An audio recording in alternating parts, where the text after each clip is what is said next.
Baik, Bismillahirrahmanirrahim. Alhamdulillahirabbil alamin wassalatu wassalamu ala asyrafil anbiya'i wal mursalin Muhammadin wa ala alihi wa sahbihi ajmain amma ba'd. Ya, baik teman-teman sekalian, adik-adik, kaum muslimin dan muslimat yang mengikuti kajian akbar pada kesempatan pagi hari yang penuh berkah ini. Assalamualaikum warahmatullahi wabarakatuh. Waalaikumsalam warahmatullahi wabarakatuh. Ya, baik. Alhamdulillah, segala puja dan puji kepada Allah. Salawat dan salam kepada suri teladan kita Nabi Muhammad Sallallahu Alaihi Wasallam. Ya, baik teman-teman sekalian, ini saya share ya sebentar. Saya siapkan PowerPoint-nya sebentar. Ya. Atau mungkin panitianya mau meng-share mungkin? Oh ya, udah di-share ya. Oke, baik.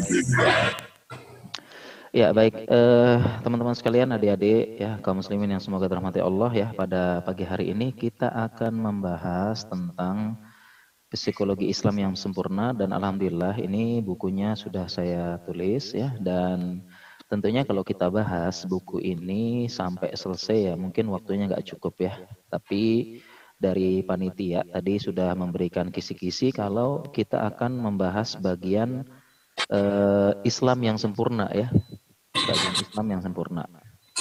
Ya, baik, saya minta tolong di next. Ya, baik adik-adik sekalian ya, ini kan psikologi Islam yang sempurna, dan dalam satu bab itu saya jelaskan kalau semua solusi itu ada dalam Islam. Jadi apapun solusinya insya Allah ada dalam agama Islam. Ya, kita berbicara tentang ilmu psikologi. Nah, kita terutama yang bekerja di bidang kesehatan ya. Ini adik-adik juga nanti bakal bekerja di bidang kesehatan ya. Kita berbicara tentang ilmu psikologi itu sangat penting ternyata.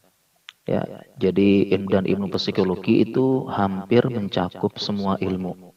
Ya, pertama dari ilmu psikologi anak, psikologi orang tua, psikologi mahasiswa, psikologi orang yang sakit gitu ya.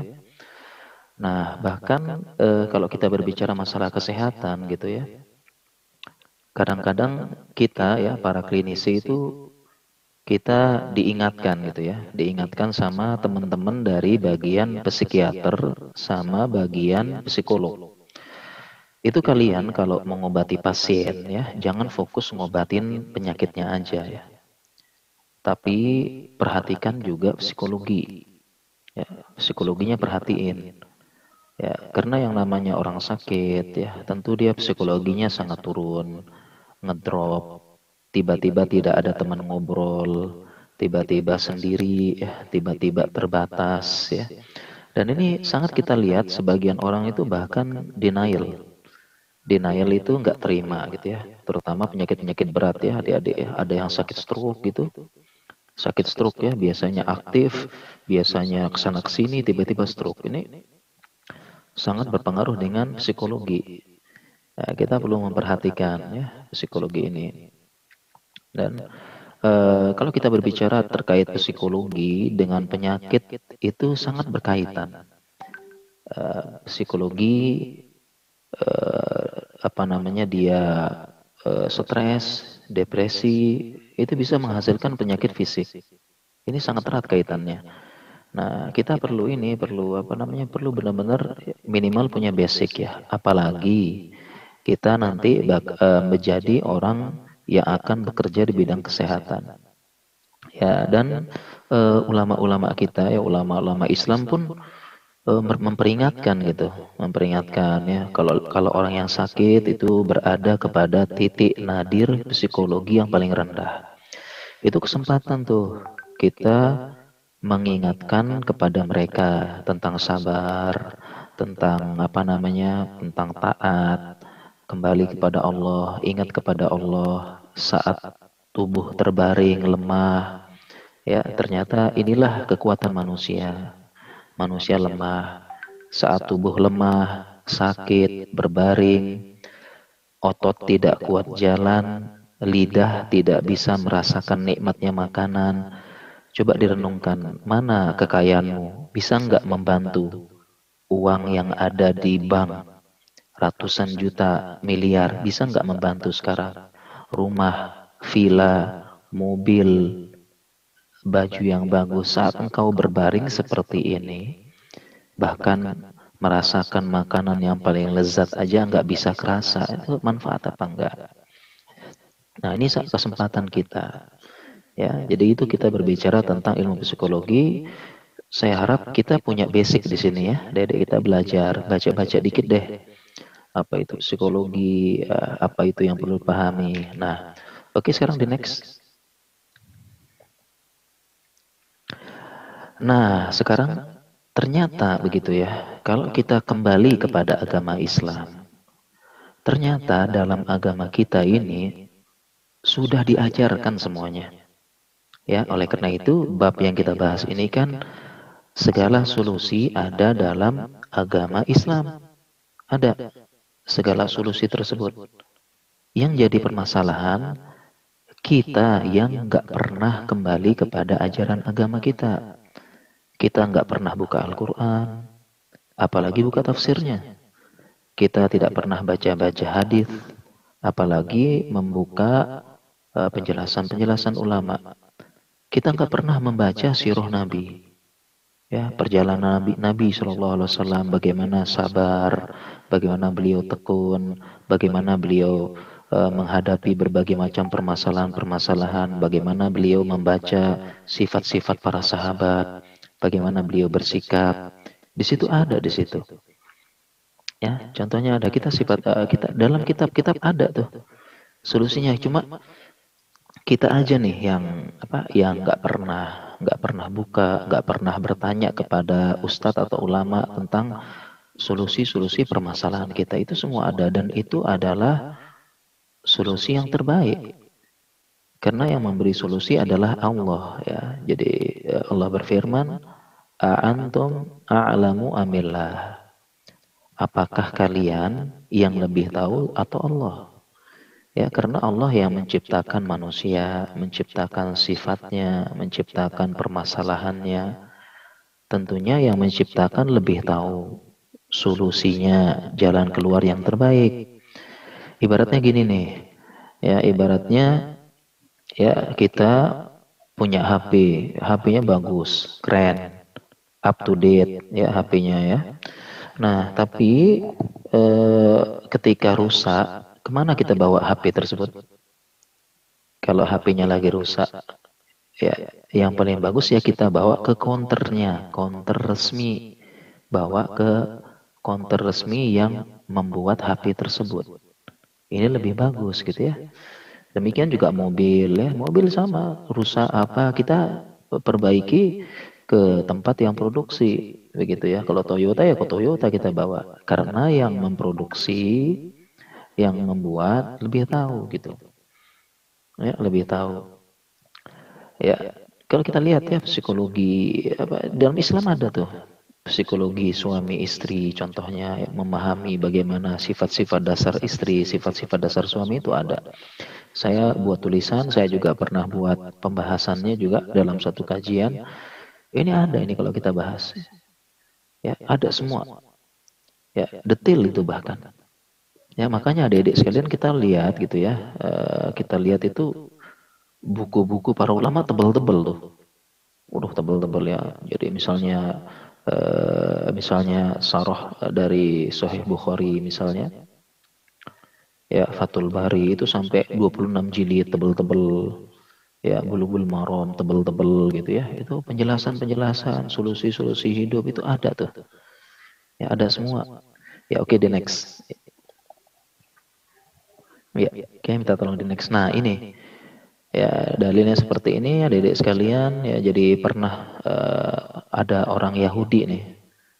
Ada orang Yahudi itu mendengar ada ayat yang turun. Kemudian dia bilang sama Salman Al-Farisi, "Oi Salman, ya telah turun ayat Al-yawma akmaltu lakum dinakum wa atmamtu alaikum ni'mati wa raditu lakumul Islam madina. Salman, turun ayat ini. Yang hebatnya Yahudi ini hafal gitu ya. Ini Yahudi hafal ayatnya. Dia nyebutin ke Salman ya. Yahudi aja hafal ya Al-Quran ya. Kita harus lebih semangat lagi gitu. Salman, ya Salman Al-Farisi, turun ayat tadi ya, begitu. Kemudian ditanyakan, qad allamakum nabiyyukum sallallahu alaihi wasallam kulla syai'in hatta al-khira'ah. Jawabannya, apakah nabimu mengajarkan semuanya? Kulla syai'. Semuanya diajarkan sampai-sampai masalah buang air. Nah, apa jawaban Salman? Ajal, benar, semua diajarin. Nah, jadi adik-adik sekalian ya dan kaum muslimin, jadi kalau kita ada masalah gitu ya, masalah kita coba kita kembali kepada Islam gitu ya, tanya kepada ahlinya, tanya kepada ulama, tanya kepada ustadz, itu semua ada solusi dan insya Allah solusi yang terbaik. Ya ada semua insya Allah tuh. Ya cuma kita aja sih yang kadang-kadang nggak mau balik gitu ya, nggak mau balik, kadang-kadang lupa, ya kadang-kadang lalai begitu. Dan ini kita perlu sering mengingatkan. Ya, baik. Ya. Oke, minta tolong di next lagi. Nah, jadi ini ya, ini Islam sempurna. Dan ini ucapan dari Umar bin Khattab yang terkenal. Ucapan yang terkenal mengandung izzah, mengandung kemuliaan Islam nih. Ya, mengandung ketinggian Islam ucapan Umar. Saya ceritain sedikit nih, ya, ceritain sedikit ya. Kenapa Umar bisa ngucapin ini? Jadi Umar ya di zaman beliau ya dibuka Palestina. Ya, jadi Palestina itu dibuka atau ditaklukkan bahasa kita di zamannya Umar bin Khattab. Ya, saat itu Palestina dikuasai oleh Romawi ya, Romawi Timur. Dede ya, karena saat itu kerajaan Romawi itu ada dua. Pertama Romawi Barat yang pusatnya di Roma. Ya, Romawi Barat itu pusatnya di Roma. Kemudian yang selanjutnya adalah Romawi Timur yang pusatnya di Bizantium, yaitu sekarang di Istanbul. Setelah ditaklukkan oleh Muhammad Al-Fatih diganti namanya menjadi Islambul. Ya, kemudian karena perubahan lahjah dan ucapan dari Islambul artinya kota Islam, berubah menjadi Istanbul. Nah, makanya kita kenal sekarang Turki itu Istanbul ya. Nah, dari situ mereka menguasai Syam. Ya, menguasai Syam dan menguasai Palestina. Nah, saat di zaman Umar lah dibuka Palestina, sehingga Palestina saat itu dibuka, kemudian ini penguasa Syam ini, ya penguasa Palestina saat itu hakim, beliau mengatakan saya tidak akan menyerahkan kunci kecuali Umar yang menerima khalifah. Jadi saya pengen menyerahkan kunci ini kepada kunci dari Masjidil Aqsa kepada khalifah kaum muslimin Umar bin Khattab. Nah, mendengar hal ini Umar bin Khattab itu berangkat dari Madinah menuju ke Palestina. Ya, berangkat ya. Menuju Palestina untuk menerima langsung kunci Masjidil Aqsa saat itu Umar bin Khattab. Nah, Umar bin Khattab memang terkenal sebagai sahabat yang dia zuhud. Ya, beliau zuhud ya, artinya beliau ya kalau bahasa kita hidupnya miskin. Ya, ini terlebih ketika beliau memegang khalifah. Ketika beliau menjabat sebagai khalifah, beliau terkenal miskin. Kenapa? Ingin menunjukkan kepada umatnya beliau ini jadi pemimpin bukan ingin harta. Ya, jadi beliau menunjukkan saya pemimpin tapi miskin. Ya, padahal beliau di zaman jahiliyah Umar ini termasuk yang berkecukupan gitu ya. Nah, akhirnya karena Umar ini miskin gitu ya, pakaiannya seadanya. Akhirnya Umar bin Khattab menuju ke Palestina ya dengan pakaian seadanya dan ditambah lagi beratnya perjalanan. Ya, perjalanan beliau beratnya perjalanan. Jadi beliau nggak pakai iring-iringan besar seperti raja, seperti biasa. Dengan wajah yang capek, kusut, berdebu. Nah, kemudian ketika Umar bin Khattab mau masuk ke Palestina, ya dilihatlah khalifah kaum muslimin nggak seperti raja-raja, ya pakaiannya besar, ya pakai iring-iringan kuda, pakai singgasana, ya. Akhirnya Umar bin Khattab ini dibisiki oleh salah seorang sahabat. Beliau mengatakan, Umar, ya kita ini mau menerima kunci gitu ya. Terjemah bebasnya ya pakai baju sedikit, pakai baju yang bagus sedikit dong gitu ya, yang bagus sedikit gitu ya. Kita ini mau menunjukkan gitu ya. Nah, mendengar ucapan ini ya Umar bin Khattab gitu ya, barulah beliau mengucapkan kalimat ini, Inna kunna adallu qawmin fa'azanallahu bil Islam. Ya, sesungguhnya dulu kami ini kaum yang paling hina katanya. Katanya Umar, dulu kami kaum yang paling hina, kemudian Allah muliakan kami dengan Islam, katanya Umar. Ya, karena dulu orang Quraisy itu ya agak dihinakan ya, nggak dianggap. Ya, tidak dianggap oleh dua imperium besar yaitu Persia dan Romawi. Ya, sedangkan orang Arab itu ya orang Arab Badui ya. Dulu kami yang tapi fa'azanallahu bil Islam. Kemudian Allah muliakan dengan Islam. Akhirnya Umar bin Khattab tampil apa adanya ketika menerima kunci. Nah, dan perhatikan famah mana tulubul izza bi ghairi ma'azanallahu adzalanallah. Tatkala kita mencari kemuliaan dengan selain Islam, nanti Allah akan menghinakan kita lagi. Nah, sehingga teman-teman sekalian ya kaum muslimin, kalau kita tidak kembali kepada Islam, Allah akan hinakan. Katanya Umar nih. Nah, kira-kira kita masuk di zaman ini apa enggak? Ya, kaum muslimin ya, tertinggal, kaum muslimin terbelakang, kaum muslimin apa namanya ya serba terbelakang katanya sih. Kira-kira kita masuk apa enggak? Ya silakan nilai sendiri ya. Kalau memang iya, sebabnya apa nih kira-kira? Jelas ya, kita berkiblatnya tidak kembali ke Islam. Ya, kita berkiblat ke barat, ya, kita berkiblat ke gaya, menyerupai gitu ya. Ya, bagaimana bisa mulia kalau ya pemuda Islam kita main game terus, ya, siang malam main game. Kemudian pemudinya nonton Korea, ya, BTS ya, BTS apa tuh? Ya, BTS itu back to sunnah ya, atau butuh tausiah ya, BTS itu ya. Nah, gimana tuh? Ya, kebayang nggak misalnya Muhammad Al-Fatih, ya, Muhammad Al-Fatih di umur 22 tahun menaklukkan tadi Istanbul tadi ya, Konstantinopel diganti namanya Istanbul. Ya, itu Muhammad Al-Fatih ya menaklukkan di umur 20 sekian tahun. Ya, ada yang bilang 22, itu menaklukkan Konstantinopel. Ya, tapi pemuda sekarang itu ya di umur 17 tahun ya menaklukkan hati fulana, ya, menaklukkan hati para perempuan gitu ya. Ya, kalau ditolak ya mojok di kamar nangis sedih, aduh habis diputusin. Ya, nggak kebayang tuh ya. Kalau Muhammad Al-Fatih begitu ya. Nah, jadi kita sama-sama tahu ya deh bagaimana kalau kita ingin kembali ya kembali ke Islam gitu loh dan ada solusi. Oke, di next kita next ya.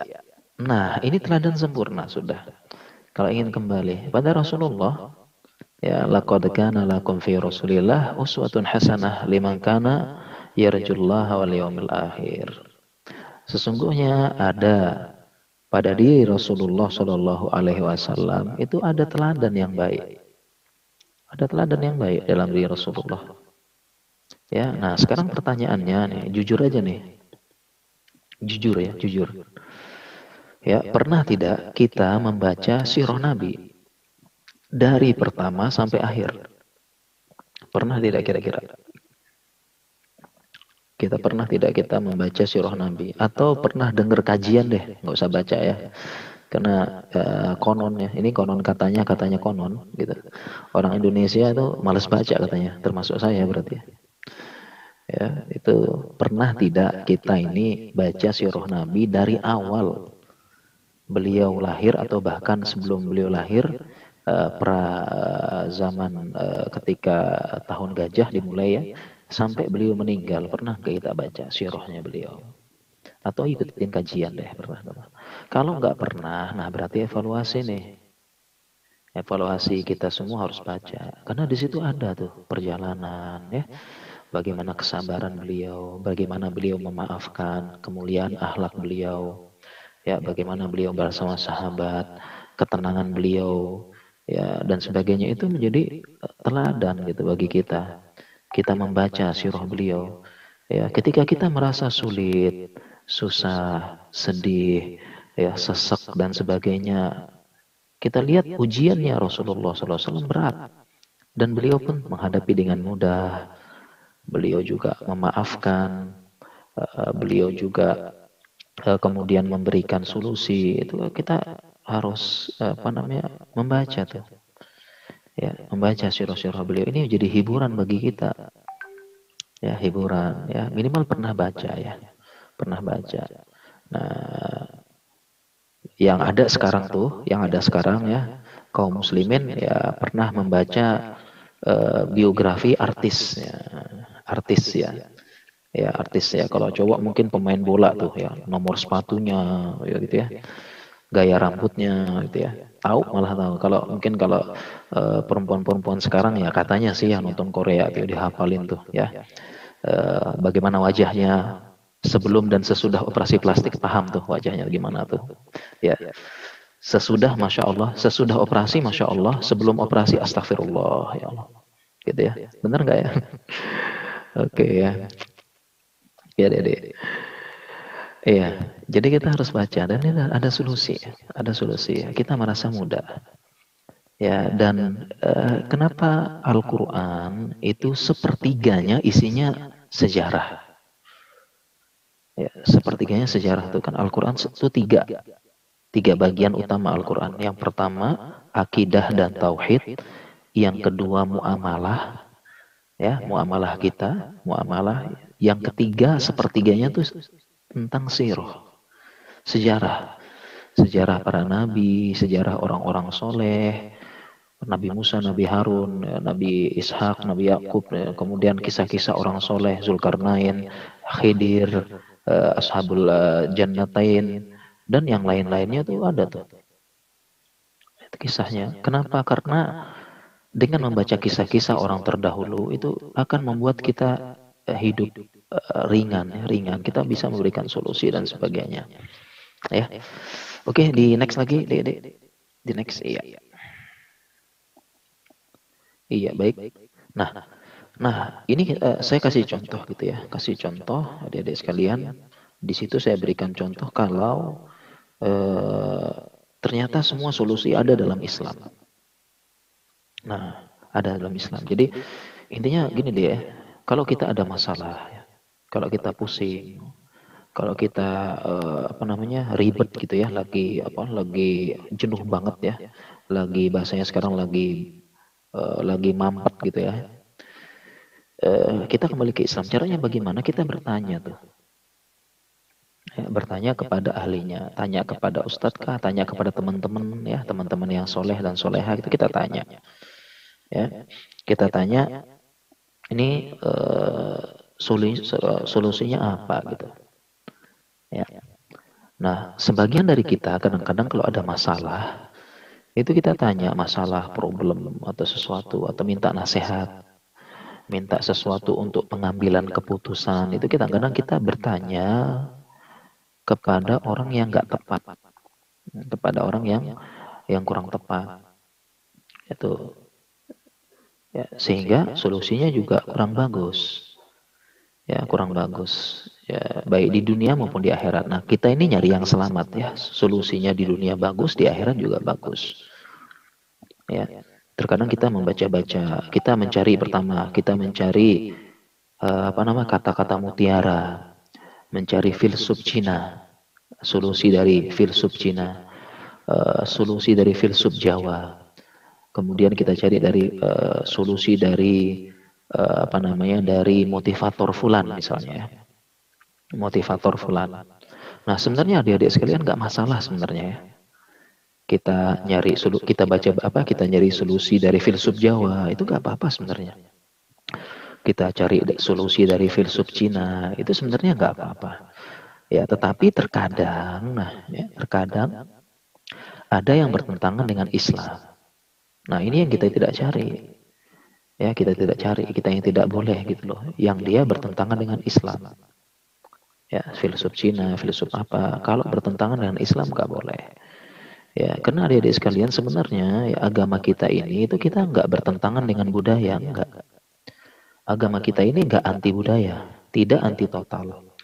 Ya, bahkan agama kita itu kalau budaya tersebut mendukung Islam, kita diperintahkan untuk bersesuaian dengan budaya tersebut. Kita ikuti, kita lestarikan. Kalau budaya tersebut bersesuaian dengan Islam, ya kita didorong malah. Tapi kalau bertentangan jangan. Ya, bertentangan jangan ya. Kenapa? Karena kalau agama jelas ya, kaedah jelas. Tapi kalau adat, kebiasaan itu kan berasal dari manusia begitu ya. Ya mau yang benar yang mana begitu.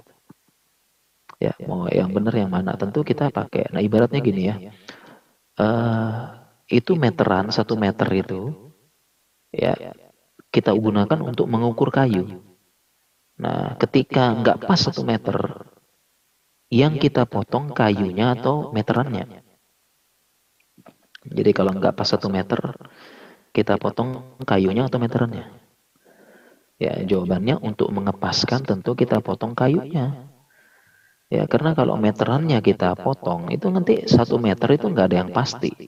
Bisa jadi 1 meter 1 jengkal potong, 1 meter bisa jadi sekian ya. Nah, begitu juga dengan agama. Jadi agama itu ya kayak meterannya tadi, jangan diotak-atik. Sedangkan adat budaya masyarakat itu ya tadi kayunya, gitu ya, kayunya. Nah, sehingga itu adik-adik ya kita kembali gitu ya, kembali kepada perkataan ulama ya, arahan-arahan ustadz kita itu kita kembali, atau teman-teman yang soleh dan soleha. Ya, ketika ada masalah, ya bukan semata-mata mencari motivator, mencari apa dan sebagainya.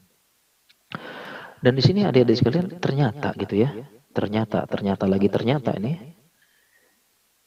beberapa solusi-solusi itu gitu ya, ungkapan-ungkapan bijak dan sebagainya itu ternyata ada dalam agama Islam. Tetapi ya ini mohon maaf ya, mohon maaf sekali bisa jadi ironi ternyata kita nggak tahu itu ya. Itu ternyata ajaran Islam ternyata. Contoh nih saya kasih contoh berapa aja. Ternyata itu ajaran Islam. Contoh ya. Ini saya kasih contoh berapa. Tangan di atas lebih baik dari tangan di bawah. Ya, mungkin adik-adik sering denger nih. Ya, atau mungkin generasi zaman now ini nggak tahu ya ini. Insya Allah tahu ya. Ya, insya Allah tahu. Tangan di atas lebih baik daripada tangan di bawah. Saya dulu dapat nasihat ini nih. Artinya kita lebih baik sering-sering sedekah, bantu orang gitu loh. Ya, kita itu bantu orang, ya, ringan tangan. Ya. Dulu saya nggak tahu, oh iya, ini prinsip hidup yang bagus. Nah, ternyata setelah baca-baca, ternyata ini hadis. Hadis Nabi SAW, al-yadul ulia khairum minal yadis sufla. Tangan di atas lebih baik daripada tangan di bawah. Nah, ketika membaca ini, saya sayangkan dulu. Kenapa? Saya tuh nggak tahu ini hadis. Artinya saya menjalankan, tapi saya nggak tahu ini hadis. Ini kan sangat disayangkan gitu loh.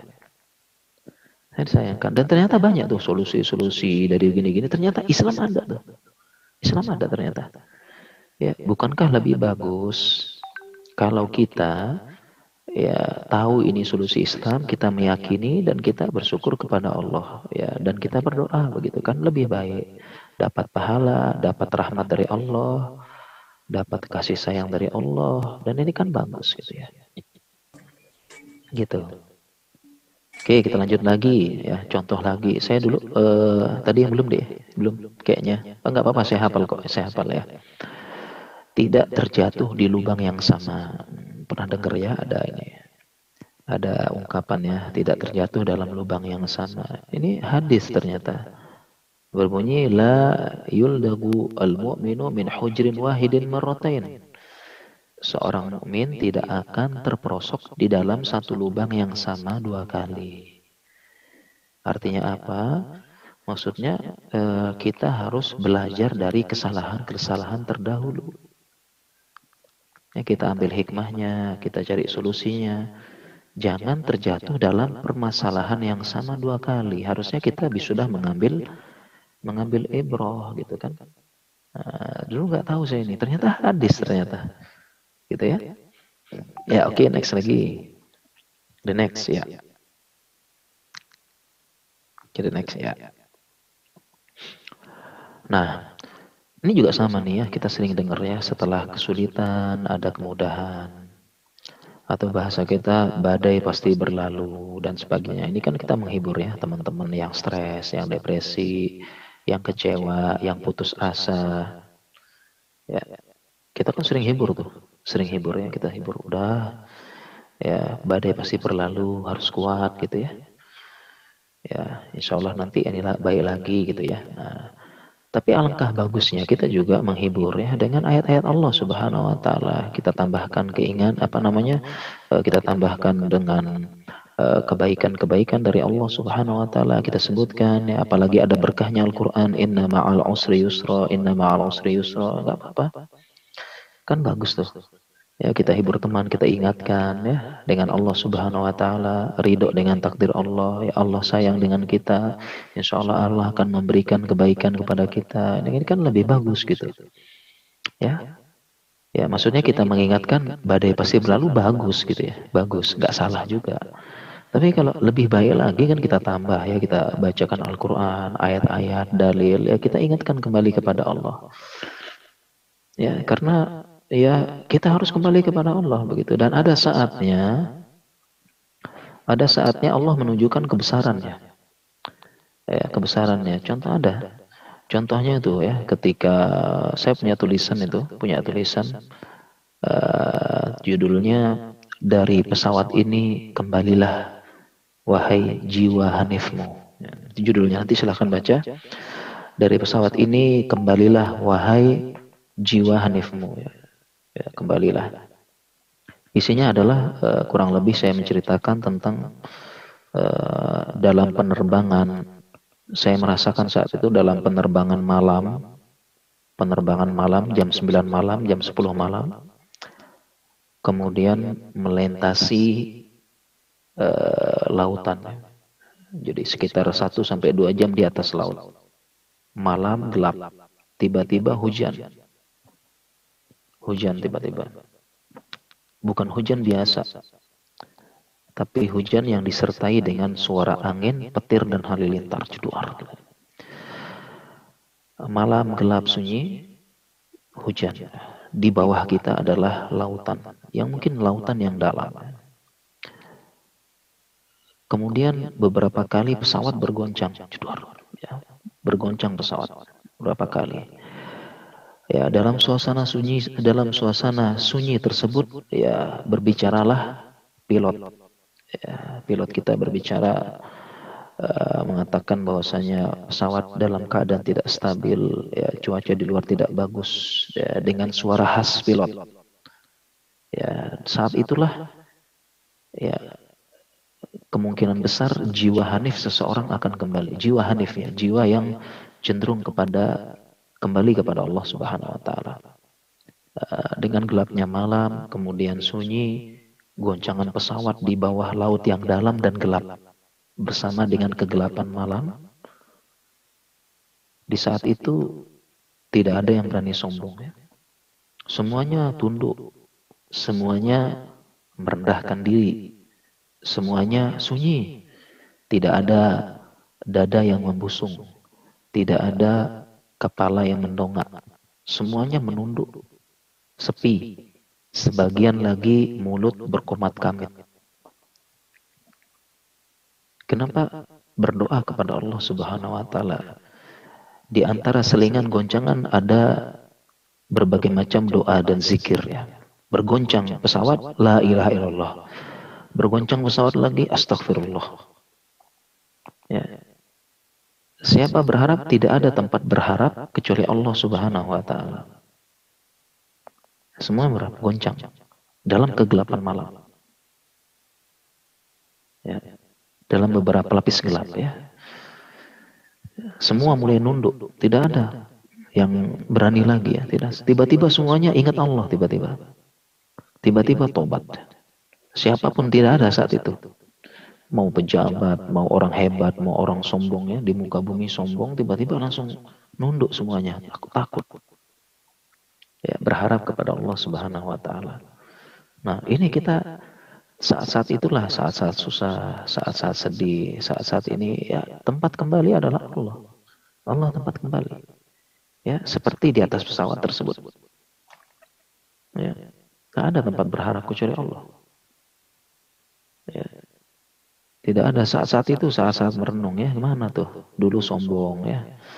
Di muka bumi ketika kaki masih menginjak tanah ya, sombong luar biasa ya. Merendahkan orang lain apa dan sebagainya, bangga ya. Saya nilai tertinggi, ini harta saya, ini saya, uang saya, jabatan ya. Di atas pesawat diam. Ya, nggak ada yang ini, nunduk semua, diam semua. Ya, dan ini menunjukkan kita kembali kepada Allah ya, kembali kepada agama ya. Ini menunjukkan ya tidak ada salahnya kita menunjukkan ya saat-saat susah semua solusi, dan ini menunjukkan semua solusi kembali kepada Allah. Dan bagaimanapun sombongnya manusia, dia tidak bisa membohongi hati kecilnya. Kita ini punya pencipta, kita punya Allah. Ya, yang kita akan meninggal suatu saat dan kita akan kembali kepada Allah dan mempertanggungjawabkan semua perbuatan kita di hadapan Allah Subhanahu wa taala. Ma minkum min ahadin illa sayukallimuhu rabbuhu laisa bainahu wa bainahu turjuman. Tidaklah salah kalian pasti akan diajak bicara oleh Allah Subhanahu wa taala dan tidak ada penerjemah. Kita kembali nanti mempertanggungjawabkan semua perbuatan kita di hadapan Allah Subhanahu wa taala melalui hisab, pengadilan yang seadil-adilnya, yang mungkin kita tidak mendapatkan keadilan tersebut di dunia. Ya, oleh karena itu kita nggak bisa. Di dunia serba adil nggak bisa. Pasti ada yang zolim, pasti ada yang zolim wa mazlum. Di dunia ini pasti ada yang dizolimi dan pasti ada yang tidak, yang dizolimi, yang terzolimi dan zolim, pasti ada.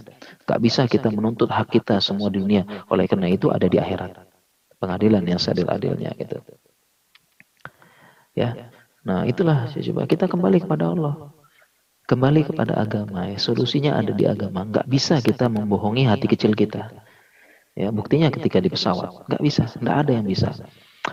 Ya, oleh karena itu saya ini ceritain satu lagi ya kisah nih. Kisah masih di atas pesawat ya. Jadi ada yang menceritakan kepada saya tuh ya. Dia berada dalam satu bangku. Satu bangku pesawat. Biasanya kan satu deret itu tiga. Tiga deret. Nah, pas banget ya. Dia ini orang yang penerbangan ke Eropa. Penerbang di Eropa ya. Nah, dia bilang sebelah kirinya Kristen, sebelah kanannya ateis. Ya, kurang lebih seperti itu ya.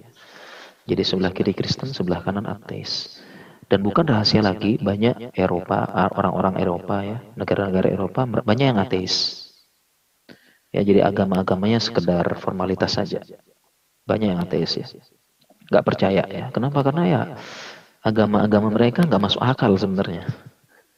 Ya, agama-agamanya nggak masuk akal. Jadi generasi-generasi baru yang buat apa nih kayak gini nih? Ya, beda dengan agama Islam masuk akal, masuk sesuai dengan hati nurani. Tapi agama mereka banyak yang ateis ya. Nanti silakan ya adik-adik atau kaum muslimin tanya deh teman-teman yang pernah sekolah ke sana ke Eropa tuh banyak ateis. Banyak. Nah, ketika kejadiannya sama, pesawat bergoncang gitu. Pesawat bergoncang ya. Kemudian dia ya otomatis ya Allah, astagfirullah, subhanallah, ya Allah, selamatkan gitu ya. Kemudian dia lihat yang teman Kristen juga sama, dia tiba-tiba ngomong Yesus, Yesus gitu ya. Nah, dia lihat sebelah kanan temannya ateis, cuma bisa diam, gitu. Cuma bisa melongo gitu ya. Pesawatnya goncang gitu ya, semuanya diam, semuanya berdoa. Nah, tetapi alhamdulillah lama-lama pesawatnya stabil lagi. Nah, ketika sudah mendarat, ngomonglah si ateis nih. Ngomong ateis. Ateisnya ngomong, saya lihat kalian berdua ya, khusyuk ya. Saat-saat begitu kalian bisa tenang gitu ya. Nah, kok kamu bilang Yesus ini nggak ngomong kepada Allah gitu. Saya ateis, gak percaya. Saya bingung ya. Saat-saat begitu saya kemana gitu. Saya bingung, cuma bisa melongo gitu. Gak bisa ngapa-ngapain. Ya, jadi orang ateis tadi itu tidak bisa membohongi hati kecilnya. Ada saat di mana kita kembali kepada Allah. Ya, kita punya harapan terbesar yang membuat tenang. Setidaknya memberikan ketenangan gitu loh. Saat-saat pesawat menggoncang, dia masih bisa berharap ya, berdoa, berharap. Tenang ya Allah, selamatkan ya Allah, dan gini ya, istri menunggu di rumah, anak-anak masih kecil ya Allah, ya mudahan selamatkan pesawat ini gitu ya. Masih ada tempat kembali berharap gitu ya. Sedangkan ateis yang tadi cuma teriak-teriak, oh gitu ya. Siapa tempat kembali gitu. Nah kita jadi demikian ini ya, ini sebagai pengantar apa ya, sebagai renungan gitu ya. Agama Islam gitu, kita semua solusi ada dalam agama kita. Dan memang sudah saatnya kita kembali nih, atau bahasa kerennya sekarang hijrah gitu ya. Kembali lagi pada Islam, belajar lagi tuh, belajar Islam, buka lagi, ikut kajian ya, baca-baca buku. Dan ada satu yang ingin saya tekankan, kita kembali kepada Islam itu tidak akan mengurangi atau menghancurkan dunia kita. Ini saya pengen ulangi nih. Ya, saya ulangi atau pengen saya highlight. Ya, kita kembali kepada agama Islam, belajar agama itu ya. Tidak akan menghancurkan dunia kita atau tidak akan menghambat urusan dunia kita. Jadi nggak ada ceritanya orang-orang yang belajar agama ya, artinya dia kembali kepada agama kemudian tiba-tiba hidupnya susah, kemudian apa namanya cita-citanya terhambat, nggak ada tuh. Ya, dan saya merasakan sendiri ya, saya ketika kuliah di kedokteran, saya sambil belajar bahasa Arab, ya, saya sambil belajar agama, belajar ilmu usul-usul, usul tafsir, usul fikih, kodul fikih, saya belajar tuh. Itu pas ketika kuliah S1, dan ternyata nggak menghambat, tidak menghambat kuliah, tidak menghambat pekerjaan, bahkan bisa melanjutkan kuliah ya sampai S2, sampai spesialis, itu nggak menghambat sama sekali. Justru dalam agama kita diajarkan ya, pertama menghormati waktu, menyimpan waktu, kemudian bagaimana efektif, bagaimana kita menghafal dalam agama, menghafal Al-Quran, memahami dan sebagainya. Justru di agama kita diajarkan tuh efektivitas waktu, menghormati waktu, ya, mengefisienkan waktu, ya, bagaimana kita bermuamalah yang baik ya untuk karir kita. Laisa minna man la yarham sagirana walam yukir kabirana, ya. Bukan bagian dari kami yang tidak menyayangi orang kecil, tidak menghormati orang besar dan sebagainya. Ya, dan ini ya menghormati yang besar, menyayangi yang kecil, ini hadis laisa minna man lam yarham sagirana walam ya'rif syarafa kabirana. Ya, termasuk nih. Oke, dan next lagi. Nah, masih banyak contoh-contoh yang lainnya lagi. Kita misalnya dengar ya, ungkapan yang menunjukkan suatu yang mustahil, bagai menegakkan benang basah gitu ya. Artinya nggak mungkin ya benang basah ditegakkan. Ya, ungkapan-ungkapan ini ada dalam Al-Quran juga, dalam hadis yang lainnya juga ada gitu. Ya, ada. Jadi nggak perlu dipertentangkan gitu ya. Nggak perlu ini. Artinya kita cari Al-Quran. Ya, contohnya misalnya dalam Al-Quran, la yadkhulul jannata hatta yalijal jamalu fi sammil khiyat. Ya, dan orang-orang yang kafir, ya, tidak beriman, tidak akan masuk surga sampai unta masuk ke lubang jarum. Ini kan nggak mungkin ya. Unta masuk ke lubang jarum, nggak mungkin. Ini perumpamaan dalam Al-Quran. Ya, kalau kita kan bagai menegakkan benang basah, bagai mencari jarum dalam jerami, nah, gitu ya dulu ya, seperti itu. Nah, tentu ini nggak kita harus kembalinya kepada Al-Quran gitulah. Ternyata ada gitu maksudnya. Ungkapan-ungkapan seperti ini dalam Al-Quran itu ada gitu. Ya. Oke, nah kemudian ini lagi contoh lagi nih. Ya, ini yang sedang-sedang saja, ya, artinya yang tengah-tengah aja deh gitu ya. Yang tengah-tengah, ya, nggak usah ekstrim, nggak usah meremehkan. Kita mah sedang-sedang aja gitu ya. Ini ada ungkapan dari salah seorang ulama, khairul umuri awsatuha, sebaik-baik perkara pertengahannya gitu ya. Nggak usah ekstrim kanan, nggak usah ekstrim kiri. Ini kan ada. Jadi ungkapan-ungkapan seperti ini, dan ini baru saya contohkan sedikit gitu. Ya, contoh yang lain tuh banyak banget. Ya, contoh yang lain banyak, kita aja yang nggak tahu dan nggak pernah buka-buka gitu. Ya, contoh-contoh lain solusi, ungkapan-ungkapan bijak, ya bagaimana apa namanya prinsip-prinsip hidup itu ada dalam Islam, ada. Ya, ya oke, di next. Ya, kita tolong di next ya. Nah, ini masih contoh nih ungkapan-ungkapan ya. Contoh misalnya dulu saya dalam ilmu kedokteran ya, ada long life learner, belajar seumur hidup. Ya, dulu ya. Saya ingat dulu pelajarannya ya dokter tuh harus belajar seumur hidup katanya. Nah, belajar seumur hidup ya supaya tidak apa namanya eh, tidak ketinggalan ilmu gitu. Nah, ternyata ini ada ungkapan ya, ungkapan dari Imam Ahmad ya, ungkapannya seperti sajak gitu ya, atau puisi ma'al mahbarah ilal makbarah, ya. Bersama tempat tinta sampai ke kuburan, ma'al mahbarah ilal makbarah. Nah, ini ungkapan Imam Ahmad. Jadi dulu kan Imam Ahmad ini imam terkenal gitu ya, imam ya. Hafal ribuan hadis. Ya, hafal ribuan berserta sanatnya gitu ya. Jadi bukan hafal hadisnya doang. Hafal bersama sanatnya, anfulan, anfulan, anfulan tuh hafal loh. Ya, dan beliau berusaha menerapkan juga. Imam besar, muridnya banyak. Satu ketika murid-muridnya lihat nih Imam Ahmad ini kok sering bawa sering bawa tempat tinta. Namanya Mbah Baroh. Zaman dulu kan kalau nulis kan pakai pakai tempat tinta ya. Kalau kita sekarang kan pakai pena, pulpen gampang ya. Kalau zaman dulu kan pakai tinta nulisnya. Pakai tempat tinta sama bulu gitu ya buat nulis. Ya, zaman dulu begitu. Nah, kemudian ditanya imam, ini ngapain ini? Engkau iman ya, antal imam gitu ya. Engkau imam kita gitu. Kok masih kayak begini belajar? Akhirnya Imam Ahmad mengeluarkan ucapan yang terkenal, ma'al mahbarah ilal makbarah. Ya, saya terus belajar bersama tempat tinta ini sampai saya di kuburan. Ya, seperti itu. Dan ungkapan-ungkapan lain ya, bahkan ungkapan populer ya seperti pohon yang tidak berbuah. Ya. Ya, ini juga ungkapannya. Fa'inal ilma syajaratun wal amalu thamratun wa laysa yu'addu aliman man lam yakun bi ilmihi amila. Sesungguhnya ilmu itu seperti pohon. Ya, seperti pohon dan amal adalah buahnya. Ya, jadi kalau ada pohon nggak berbuah kan buat apa gitu. Dan seseorang tidak dianggap berilmu kalau tidak mengamalkan ilmunya. Ya, jadi kita belajar nih, kita belajar, kita kajian ini untuk apa? Untuk kita amalkan. Jadi kita kajian, kita belajar ini nih untuk ngapain sih? Kita kajian, kita belajar seperti ini nih ngapain? Supaya kita mengamalkan ilmu kita.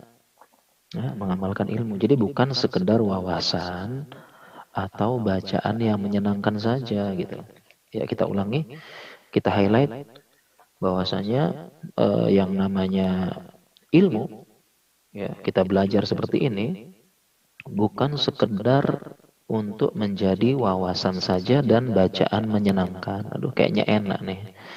Ya, dengar kajian, dengar kisah, dengar apa, aduh enak, mantep dah gitu ya. Tapi nggak kita amalkan, bukan itu. Bahkan tujuan kita belajar ini kita ngamalkan ya, kita amalkan ya. Setelah belajar, supaya bersabar kita terapkan sabar. Supaya setelah belajar bagaimana perjuangan para rasul dan nabi, kita juga semangat ya, semangat belajar, semangat ini dan sebagainya. Ya, oke, di next. Ya, minta tolong di next ya. Tes, mohon maaf Ustadz, untuk Ya. waktu pemaparannya sisa 10 menit lagi. Oke, siap ya. Iya. Oke, 10 menit lagi ya, boleh. Terima kasih. Nah, oke. Ya, 10 menit lagi ya. Setelah itu mungkin kita tanya jawab deh ya, biar lebih apa ya. Ini 1 jam ya, kalau kajian doang ngantuk nih. Ya, kayaknya memang lebih enak tanya jawab ya. Ya, 1 jam dapat cerita ya, mulai ada yang apa namanya, mulai ada yang nunduk-nunduk gini, aduh kok enak kayaknya nih. Ya, tidur lanjutin terus ya, lama-lama tidur gitu ya, enak. Oke, kita lanjut ya. Nah, dan ini ya, adik-adik sekalian, teman-teman, ungkapan ini kadang lebih selamat ya. Kita kembali kepada agama itu lebih selamat dari ungkapan lainnya. Ya, kadang-kadang kan ada tuh ungkapan, ucapan, prinsip hidup yang dia nggak apa ya, kesannya benar, tapi kan ya secara ini nggak selamat ya. Contoh nih, nggak usah banyakin saudara, banyakin uang aja gitu ya. Ntar kalau uang banyak, banyak yang aku saudara gitu. Gitu kan gitu ya, bener nggak deh? Saya ulangi, nggak usah banyakin saudara, banyakin uang. Ntar kalau uang banyak, tiba-tiba banyak yang aku saudara gitu. Bener nggak ya? Ya, dan yang lain-lain gitu ya. Ya, jadi apa namanya, ini lebih selamat kita ikut kepada Allah Subhanahu Wa Taala. Ya, oke, the next ya, tinggal 10 menit lagi ya.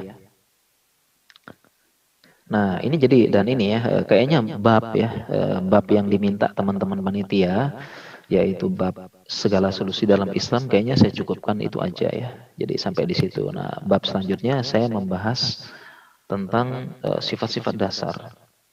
Ya, sifat-sifat dasar ya, tentang ada sifat jadi dalam ilmu psikologi pembagian sifat dasar itu banyak versi ya. Ada ekstrovert, ada introvert dan sebagainya, dan salah satu yang paling bagus pembagian ini. Ya, sanguin, koleris, melankolis, flekmatis. Ini ada pembagian paling bagus dan memang berguna ya. Ini termasuk ilmu dunia yang bermanfaat ya. Kita tahu ya, orang ini sanguin, koleris, flekmatis ini, dan saya sebutkan ya kelebihan kekurangannya, dan ternyata saya sebutkan di situ dalam buku itu solusinya ada dalam Islam. Misalnya sanguin, ya dia kelebihannya ceria, gembira, senang ya, orangnya happy.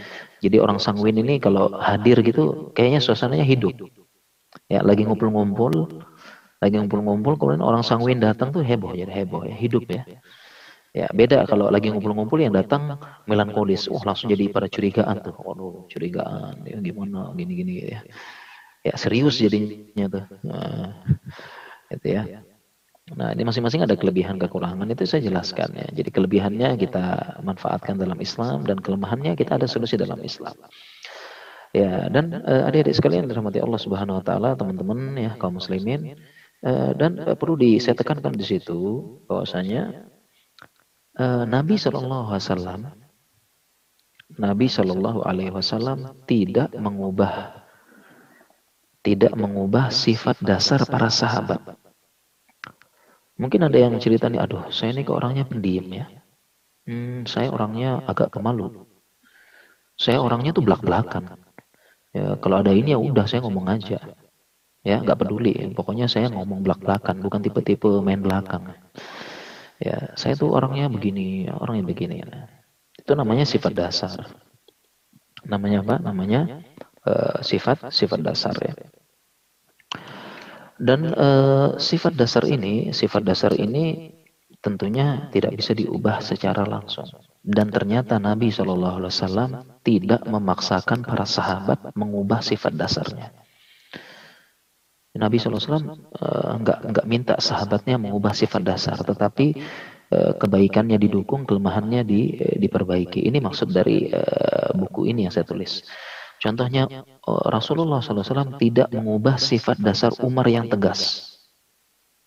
Jadi Umar, kamu lembut sedikit dong, ya nggak usah tegas-tegas gitu deh Umar gitu ya. Enggak, Nabi nggak ubah sifat dasar Umar. Umar tegas ya. Makanya perkataan Umar yang terkenal tuh, ya Nabi Allah, ya Rasulullah, da'ni an adribu unuqah. Ini ucapan Umar yang terkenal. Ya, wahai Nabi, biarkan saya penggal kepalanya nih, gitu ya.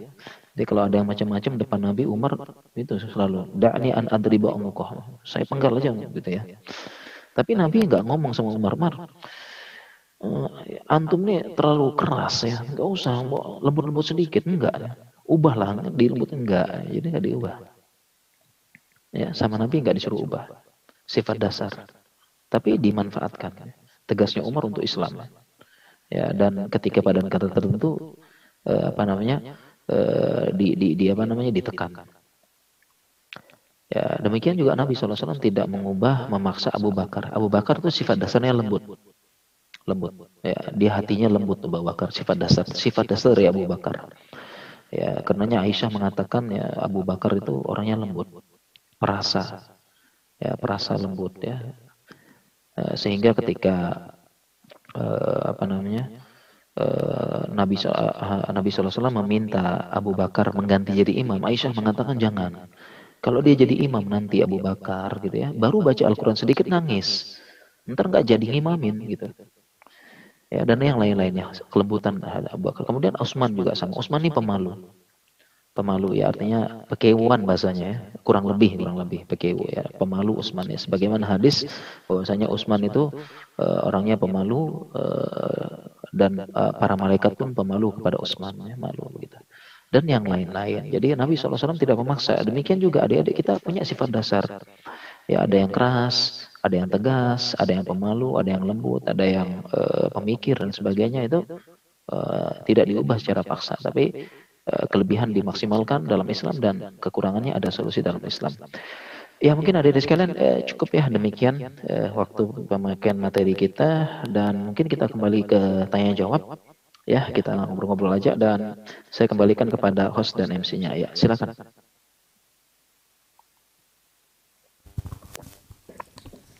Ya.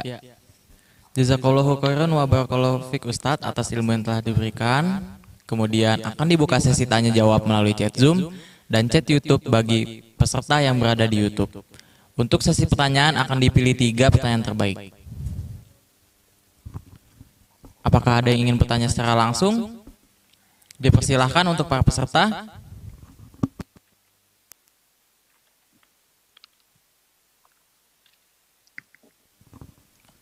Atau bisa menuliskan pertanyaannya di kolom chat. Bagi yang ingin bertanya.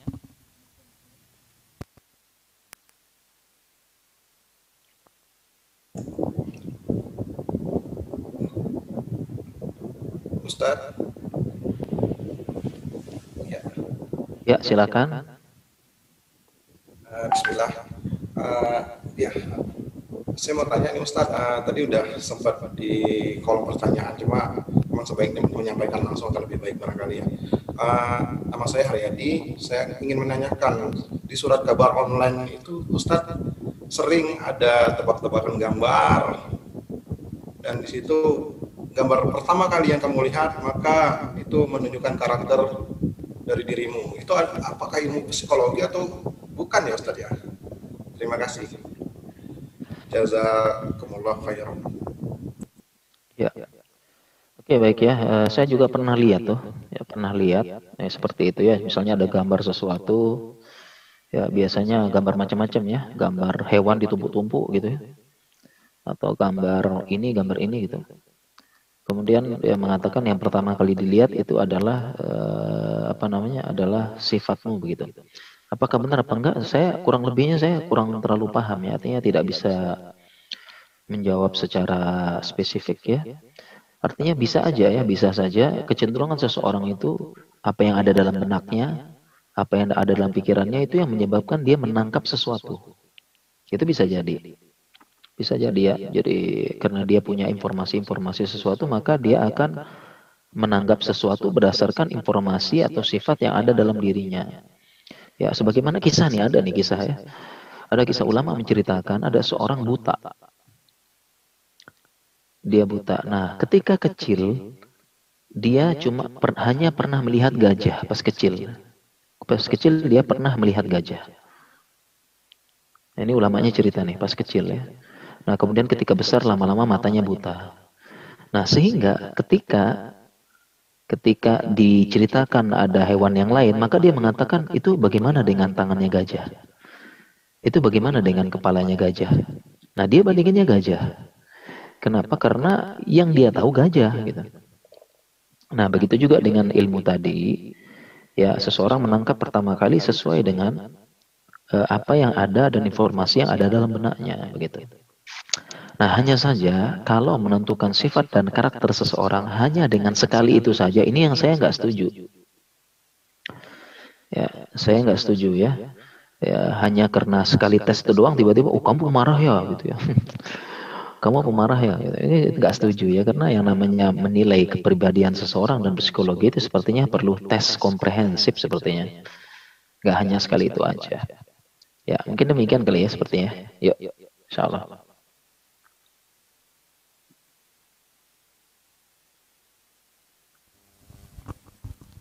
Ya, baik. Itu tadi pertanyaan yang pertama.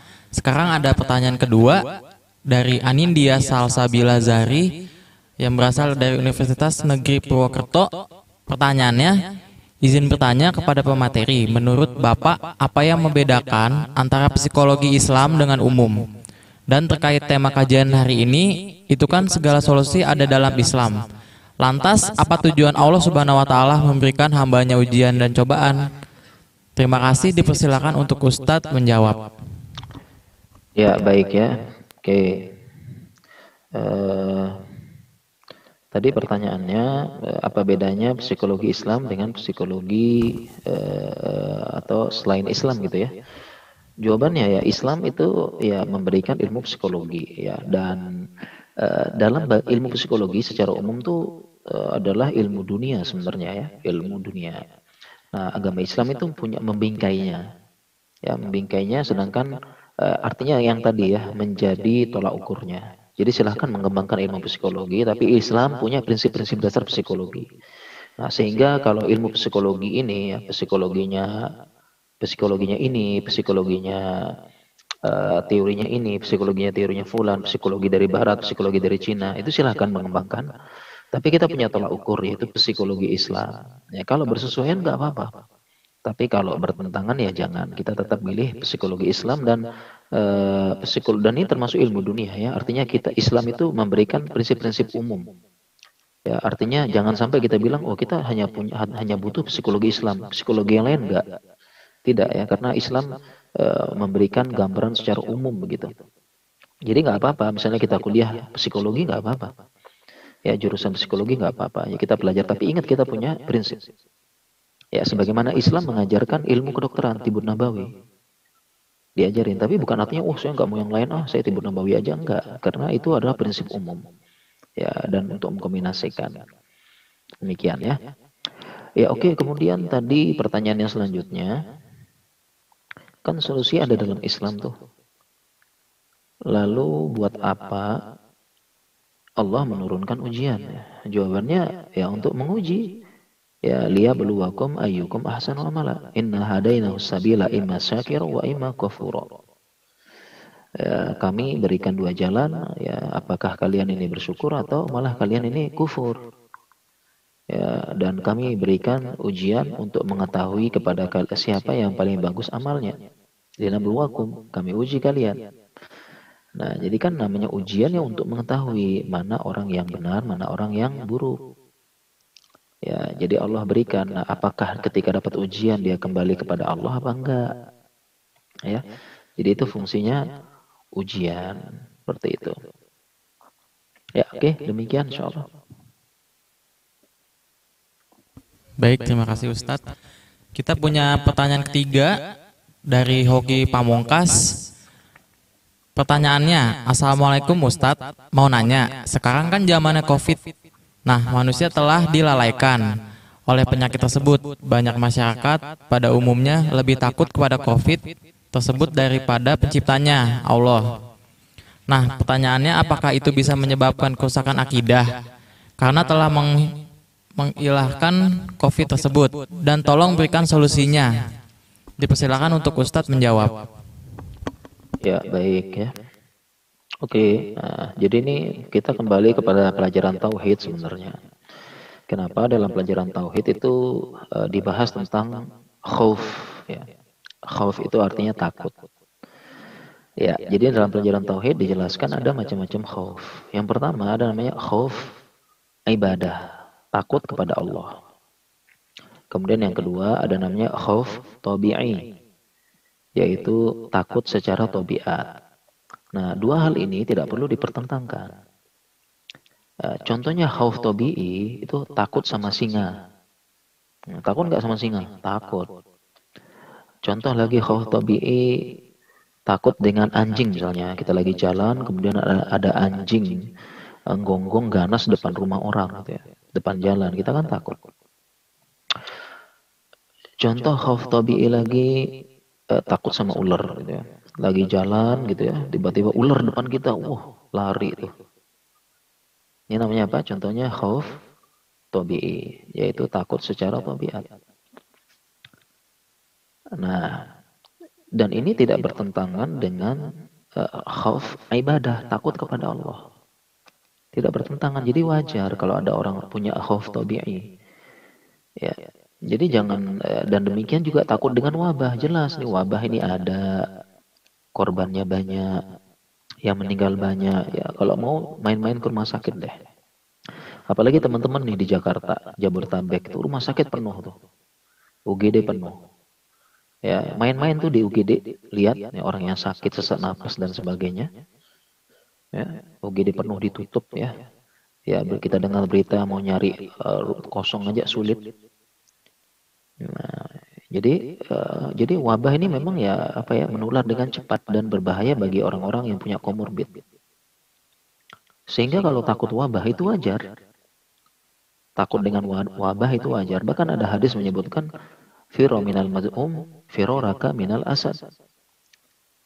Larilah kalian dari penyakit lepra, penyakit menular, sebagaimana kalian lari dari singa. Ya, lari dari singa takut, lari dari penyakit menular juga takut. Nah, sehingga benar ya. Ya, kita takut Allah, takut juga kena corona. Takut juga kena wabah, ini nggak bertentangan. Ya, jadi jangan sampai, saya hanya takut sama Allah, nggak takut sama corona. Mana tuh corona? Gitu. Mana COVID tuh? Ini nggak tepat. Sebagaimana hadis tadi ya, firoraka minal asad, sebagaimana lari dari singa. Jangan sampai nih masuk kandang singa, saya takut sama Allah doang. Nggak takut sama singa gitu. Nah, ini kan nggak tepat gitu ya adik-adik. Jadi takut kepada wabah, khawatir kena, itu wajar, namanya khauf tabi'i. Dan sikap pertengahan kita gitu ya, kita waspada. Jadi bukan untuk menakut-nakuti, tapi untuk memperingatkan untuk waspada. Jadi beda ya, beda menakut-nakuti sama memperingatkan waspada. Ini beda. Ya, kalau nakut-nakutin doang itu nggak ada solusi. Tapi kalau memperingatkan waspada ada solusi. Solusinya ya tetap aktivitas, asalkan jaga prokes. Ya, demikian insya Allah ya. Baik, terima kasih Ustadz atas jawabannya. Tadi itu adalah pertanyaan terakhir. Baiklah, demikian materi dan ilmu yang sangat bermanfaat dari bahasan bedah buku Psikologi Islam yang disampaikan oleh Ustadz Dr. Raihanul Bahren, SPPK pada hari ini. Dalam materi yang telah disampaikan, saya akan membacakan kesimpulannya. Sesungguhnya Islam itu adalah agama yang sangat sempurna. Pentingnya ilmu psikologi dalam banyak aspek mengenai kesehatan, bukan hanya menangani penyakitnya, karena penyakit dan psikologi berkaitan. Dan kita sebagai tenaga kesehatan harus dapat mendampingi untuk tegar dan bersabar di saat psikologi orang yang sedang sakit sedang turun. Dan semuanya ada pada ajaran Islam yang disampaikan Nabi kita Muhammad dan berserah kepada Allah Subhanahu wa taala yang Maha Pencipta. Jika kita ada masalah, kembalilah ke ajaran Islam. Karena dari situlah kita dapat menemukan solusinya. Dan sebagai para pemuda Islam, kita harus lebih mendekatkan kepada ajaran agama serta memperbanyak ilmu yang bermanfaat agar dapat membantu saudara sekitar kita dan menjadi amalan kelak di akhirat. Membaca dan meneladani ajaran tokoh Islam, para nabi kita, dan para ulama beserta hadisnya. Dan diingatkan dimanapun kita, bagaimanapun kondisinya, susah, senang, kaya, miskin, janganlah sombong dan berani merendahi. Karena sesungguhnya tempat kita berharap dan kembali hanya kepada Allah dan semuanya akan dipertanggungjawabkan kelak di akhirat. Karena mempelajari ilmu agama tidak menghancurkan dunia dan urusan dunia kita. Semoga ilmu yang telah disampaikan dapat bermanfaat bagi kita semua. Amin. Allahumma amin. Sebelumnya, kami memohon kesediaan Ustadz untuk memimpin doa yang dimana keadaan saat ini sedang tidak baik-baik saja, bisa segera pulih. Semoga pandemi segera berakhir dan yang sedang sakit segera lekas sembuh. Semoga keadaan di bumi menjadi lebih baik. Kepada Al Ustadz kami persilahkan. Ya, baik. Ya, kita teman-teman sekalian kita sama-sama berdoa kepada Allah Subhanahu wa taala. Ya, semoga Allah Subhanahu wa taala mencurahkan rahmat kasih sayangnya kepada kita semua. Kita berdoa bismillahirrahmanirrahim. Alhamdulillahirabbil alamin wassalatu wassalamu ala asyrafil anbiya'i wal mursalin Muhammadin wa ala alihi wa sahbihi ajma'in. Kita berdoa kepada Allah Subhanahu wa taala semoga Allah memudahkan berbagai macam urusan kita. Allahumma la sahla illa ma ja'altahu sahla wa anta ja'alul huzna idza syi'ta sahla. Ya Allah, hanya kepada Engkaulah kami meminta kemudahan dan berbagai macam urusan, dan Engkaulah yang menjadikan kesulitan-kesulitan menjadi berbagai macam kemudahan. Kemudian kita berdoa kepada Allah Subhanahu wa taala semoga Allah mengangkat wabah dan bala dari negara kita tercinta Indonesia dan seluruh dunia. Allahumma rfa'anna al-waba wal bala. Ya Allah, angkatlah dari kami wabah yang ada, wabah Covid dan bala. Dan tidak lupa kita berdoa kepada Allah Subhanahu wa taala agar Allah mencurahkan rahmat dan kasih sayangnya kepada kita semua. Kita berdoa agar diberikan kemudahan urusan dunia dan akhirat. Rabbana atina fid dunya hasanah wa fil akhirati hasanah wa qina adzabannar. Wa akhiru da'mana alhamdulillahi rabbil alamin. Ya Allah, limpahkanlah kebaikan dunia dan akhirat kita. Jagalah kami dari berbagai macam keburukan. Dan kami akhiri doa kami dengan alhamdulillahi rabbil alamin. Demikian, semoga bermanfaat insyaallah.